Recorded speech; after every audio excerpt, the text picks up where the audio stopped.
ಬೇಸಿಗೆ ಸಮಯದಲ್ಲಿ ಮಕ್ಕಳಿಗೆ ಮುಂಚಿನ ಕಾಲದಲ್ಲೆಲ್ಲ ಈಗ ಆಟಗಳು ನೋಡಲಿಕ್ಕೆ ಖಂಡಿತ ಸಿಗೋದಿಲ್ಲ. ಈಗಿನ ಕಾಲದಲ್ಲಿ ಕೇವಲ ಮಕ್ಕಳಲ್ಲಿ ಒಂದು ಮೊಬೈಲ್, ಒಂದು ಮನೆಯಲ್ಲಿ ಟಿವಿ, ಕೈಕಾಲು ಬಿಟ್ಟು ಅದನ್ನೇ ನೋಡ್ತಾರೆ ವಿನಃ ಹೊರಗಡಿನ ಪ್ರಪಂಚ ಮಕ್ಕಳಿಗೆ ಗೊತ್ತಿಲ್ಲ. ಇದು ನಿಮಗೆ ಸೂಕ್ತವಾದಂತಹ ಸಮಯ. ಆ ಮಕ್ಕಳನ್ನ ಕೆಲಸಕ್ಕೆ ಸೇರಿಸಿ, ₹1 ವ್ಯಾಲ್ಯೂ ಕೂಡ ಆ ಮಕ್ಕಳಿಗೆ ಗೊತ್ತಾಗಬೇಕು. ಬಸ್ಸಲ್ಲಿ ಹೋಗದಿದ್ರೆ ಬಸ್ಸಲ್ಲಿ ಕಳಿಸಿ, ಬೆವರು ಏನು ಅಂತ ಆ ಮಕ್ಕಳಿಗೆ ಗೊತ್ತಾಗಬೇಕು. ಕಾರಲ್ಲಿ ಹೋಗ್ತಾ ಇದ್ದಂತಹ ಮಕ್ಕಳನ್ನ ಒಂದು ಸಲ ಒಂದು ಅರ್ಧ ಕಿಲೋಮೀಟರ್ 1 ಕಿಲೋಮೀಟರ್ ನಡ್ಸ್ಕೊಂಡು ಹೋಗಿ ಆ ಬೆವರು ಯಾಕೆ ಬರ್ತದೆ ಅನ್ನುವಂಥದ್ದು ಗೊತ್ತಾಗಬೇಕು. ಮನೆಯ ಒಳಗಡೆ ಹೋದ್ರೆ ಎಸಿ, ಶಾಲೆಗೆ ಹೋದ್ರೆ ಎಸಿ, ಅಷ್ಟು ಬಂದೋಬಸ್ತಲ್ಲಿ ಇದ್ದಂತಹ ಮಕ್ಕಳಿಗೆ ಲಾಸ್ಟ್ಗೆ ಅವ್ರು ಕೇಳ್ತಾರೆ, ಯಾಕಮ್ಮ ನನಗೆ ಕಷ್ಟ ಅದು ನೀನು ಹೇಳ್ಕೊಡ್ಲಿಲ್ಲ ಅಂತ. ಆ ಮಾತು ಯಾವತ್ತು ನಿಮ್ಗೆ ಬರಬಾರ್ದು. ನಾನು ಕಷ್ಟಪಟ್ಟಿದ್ದೇನೆ, ನನ್ನ ಮಗ ಕಷ್ಟಪಡಬಾರ್ದು, ನನ್ನ ಮಗಳು ಕಷ್ಟಪಡಬಾರ್ದು ಅಂತ ಯಾವತ್ತೂ ಎಣಿಸ್ಬೇಡಿ. ಆದ್ರೆ ಇದನ್ನು ಹೇಳ್ಕೊಡ್ಬೇಕಾದವರು ನಾವು. ಒಂದು ಚೂರು ಅವರಿಗೆ ದುಡ್ಡಿನ ವ್ಯಾಲ್ಯೂ ಗೊತ್ತಾಗದೆ ಅವರು ಹೇಳಿದ್ದನ್ನೆಲ್ಲ ತೆಗೆದುಕೊಡುವಂತಹ ಪ್ರಯತ್ನ ಖಂಡಿತ ಮಾಡಬೇಡಿ. ಆ ಟಾಯ್ಸ್ಗೆ ಎಷ್ಟೇ ಇದ್ರು, ನನ್ನ ಮಗ ಕೇಳಿದ, ನಾನು ಹೋಗುವಾಗ ಇರಲಿಲ್ಲ, ಈಗ ನನ್ನ ಮಗ ಆಡ್ಲಿ ಅಪ್ಪ, ಗಮ್ಮತ್ತಾಗ್ಲಿ ಅಂತ ಖಂಡಿತ ಹೇಳ್ಬೇಡಿ.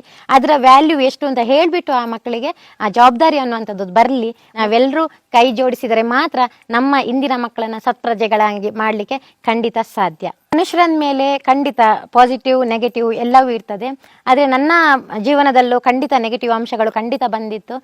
ನಾನು ಮನೆ ಬಿಟ್ಟು ಈ ಸೋಷಿಯಲ್ ಮೀಡಿಯಾದಲ್ಲಿ ಕಾಣಿಸ್ಕೊಂಡಾಗ ಅದೆಷ್ಟೋ ಜನ ಹೇಳಿದ್ರು. ಈಗ ಇವತ್ತಷ್ಟು ನಂಗೊಂದು ಕರೆ ಬಂತು. ಆಗ ಅವರು ಕೂಡ ಅವರ ಬಾಯಲ್ಲಿ ಯಾರೋ ಹೇಳ್ತಾ ಇದ್ರಂತೆ, ಯಾಕೆ ನನಗೆ ಸೋಷಿಯಲ್ ಮೀಡಿಯಾ ಬೇಕಿತ್ತು ಹಾಗೆ ಹೀಗೆ ಅಂತ. ಆದರೆ ಈಗ ಅವರೇ ಹೇಳ್ತಾ ಇದ್ದಾರೆ, ಬಟ್ ನಾನಾಗ ಏನು ಹೇಳಿಲ್ಲ, ಇವತ್ತು ನಿಮ್ಮ ಮುಂದೆ ಹೇಳ್ತಾ ಇದ್ದೇನೆ ಅಂತ ಹೇಳ್ಬಿಟ್ಟು. ಆದರೆ ನಾನು ಅದನ್ನು ಛಲವಾಗಿ ತಗೊಂಡೆ. ತುಂಬ ಕಷ್ಟದಲ್ಲಿ ಬೆಳೆದವಳು ನಾನು.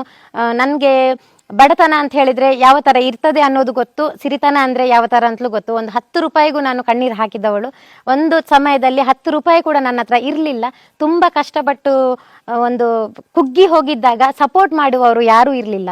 ಕೇವಲ ಕುಗ್ಗಿಸಿದರೆ ವಿನಃ ಎದ್ದು ನಿಲ್ಲು ಅನ್ನುವಂತಹ ಒಂದು ಸಪೋರ್ಟ್ ಅನ್ನ ಯಾರು ಕೂಡ ನನಗೆ ಮಾಡಲಿಲ್ಲ. ನನ್ನನ್ನು ನಿಲ್ಲಿಸಿದವರು ನನ್ನ ಅಮ್ಮ.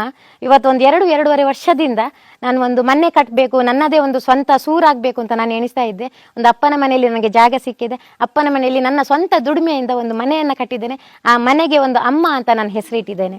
ಇದು ನನ್ನ ಸಾಧನೆ ಅಂತ ನಾನು ಈ ಮೂಲಕ ಒಪ್ಕೊಳ್ತೇನೆ. ಯಾಕೆಂದರೆ ಇಷ್ಟೊತ್ತು ನನಗೆ ಅದು ಸಿಕ್ಕಿದೆ, ಕನ್ನಡ ರಾಜ್ಯೋತ್ಸವ ಪ್ರಶಸ್ತಿ ಸಿಕ್ಕಿತು, ಅದೆಷ್ಟೋ ಆಫರ್ಗಳು ಬಂತು, TV ಚಾನಲ್ಗಳಲ್ಲಿ ವಿನ್ನರ್ ಆದೆ, ಯಾವ್ಯಾವ ನನ್ನ ಇದರಲ್ಲಿ ಜಾಗ ಇಲ್ಲ ಅಷ್ಟು ನನಗೆ ಅವಾರ್ಡ್ಸ್ಗಳು ಬಂದಿದೆ. ಅದೆಲ್ಲ ಯಾವುದು ನನ್ನ ಸಾಧನೆ ಅಲ್ಲ. ಇವತ್ತು ಹೆಣ್ಣು ಮಗಳಾಗಿ ಇವತ್ತು ಯಾರು ಚಿಗುರೊಡೆಯುತ್ತಿರುವ ಒಂದು ಪ್ರತಿಭೆಗಳಿಗೆ ನಾನು ಏನು ಉತ್ತರ ಕೊಡ್ತಾ ಇದ್ದೇನೆ ಅಂತ ಹೇಳಿದ್ರೆ, ನಿಮ್ಮನ್ನು ಚೂಟ್ಲಿಕ್ಕೆ ಅದೆಷ್ಟೋ ಕೈಗಳು ಕಾಯ್ತಾ ಇರ್ತವೆ. ಬೆನ್ನಲ್ಲಿ ಎದುರುಗಡೆ ಇದ್ದವರೇ ಬೆನ್ನಲ್ಲಿ ಚೂರಿ ಹಾಕ್ಲಿಕ್ಕೆ ಕಾಯ್ತಾ ಇರ್ತಾರೆ. ಅಂತವರಿಗೆ ನೀವು ನಿಮ್ಮ ಸಾಧನೆಯ ಮುಖಾಂತರ, ನಿಮ್ಮ ಕೆಲಸದ ಮುಖಾಂತರ ನೀವು ಉತ್ತರವನ್ನು ಕೊಡಬೇಕು ಅಂತ ನಾನಿವತ್ತು ನಿಮ್ಮಲ್ಲಿ ಹೇಳ್ತಾ ಇದ್ದೇನೆ. ಯಾಕಂದರೆ ಅದೆಷ್ಟೋ ಜನ ಹೇಳ್ತಾರೆ, ನನಗೆ ಸಪೋರ್ಟ್ ಮಾಡೋರು ಯಾರು ಇಲ್ಲ, ನನ್ನ ಕೈ ಹಿಡಿಯೋರು ಯಾರಿಲ್ಲ, ನಿಮ್ಗೆ ಅವರಿರ್ತಾರೆ ಇವರಿರ್ತಾರೆ, ಯಾರೂ ಇಲ್ಲ. ಯಾರಿಗೂ ಯಾರು ಸಪೋರ್ಟ್ ಮಾಡೋದಿಲ್ಲ.